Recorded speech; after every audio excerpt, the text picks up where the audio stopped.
It's time for good energy, and I'm Dr. Julie, and welcome to Bodyful Day 119. We are talking about skin rashes and the senses, and today we're talking about the vestibular sense.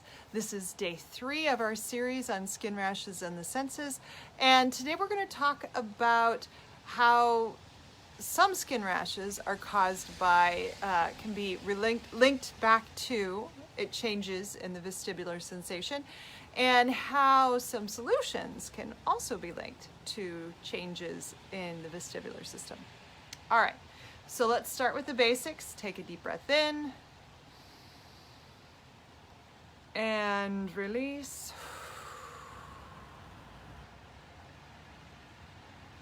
This next breath in, you're going to take a deep breath in, and as you do, you're going to expand through the belly, expand through the chest, expand into the sinuses, and tuck your tailbone as you do that. You don't have to tuck, but it will automatically tuck if you breathe in really deeply and fully. Take a deep breath in. And release. And now we've been breathing into various skin rashes. And so we're going to go back and we're going to breathe into an old one if you are over 20, maybe over 30. And not so old if you are a woman who still has to deal with a lot of acne in her 40s. So I want you to breathe into any acne that you had as a teen or as an adult. Think about some of the worst cases and breathe into that. And release. So, just as an aside, we've talked sort of, offhandedly, it is the running joke that in dermatology, if it's wet, you make it dry. If it's dry, you make it wet. Acne is one of those that they consider wet, and your goal is to dry it. In most cases, dry the oil so that it doesn't happen, or that it cuts down the amount of acne that you're experiencing. Now, today we're going to talk about the vestibular system. Now, remember, our goal through all of these series is to find energy to heal. In this case, it is energy to heal skin rashes equals good energy in minus stressors, or energy to have healthy skin equals good energy in minus stressors. And when we talk about the vestibular system is where you are in space, the sense of yourself where you are in space, which means that it has very little to do with the sense or with your skin. But there is a stressor that is connected to the vestibular system that can cause skin rashes. Just not the kind we would expect that dermatologists would need to take care of.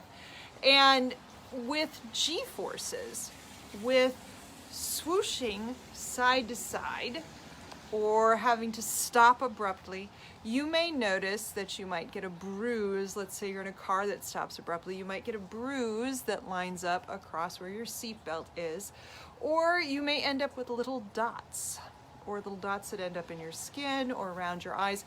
And this is a skin rash because it is a change in the skin, but it's not necessarily a rash because it's not change in the texture, but it's a change in the skin's appearance because of bursting of blood vessels, and that is called petechiae.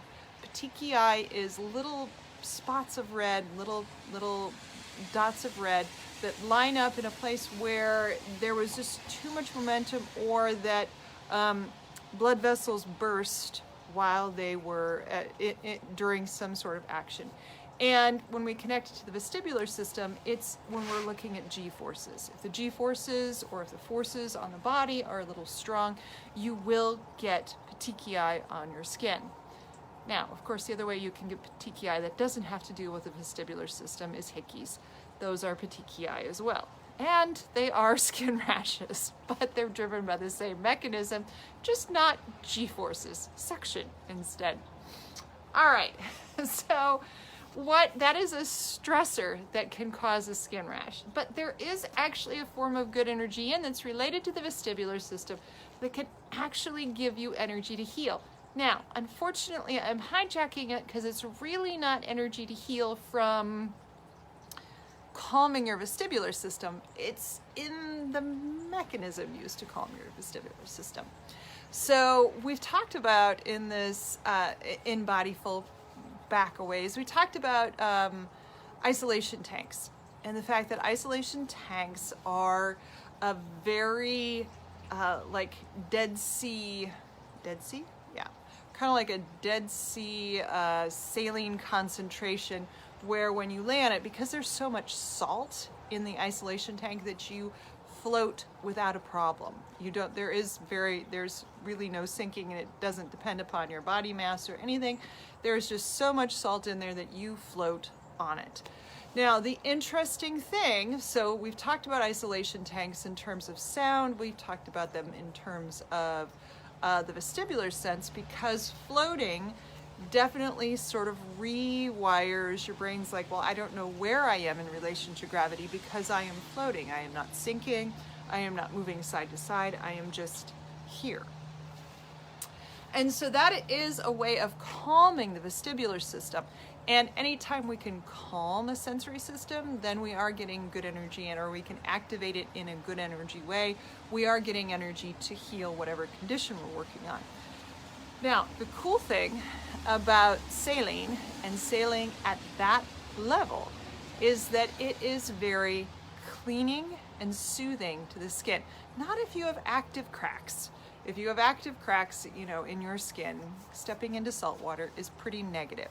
But if you have skin rashes and you repeatedly get into an isolation tank, or repeatedly get into an ocean, or repeatedly swim somehow in salt water. Salt water has a tendency to clean the skin and actually prevent infection.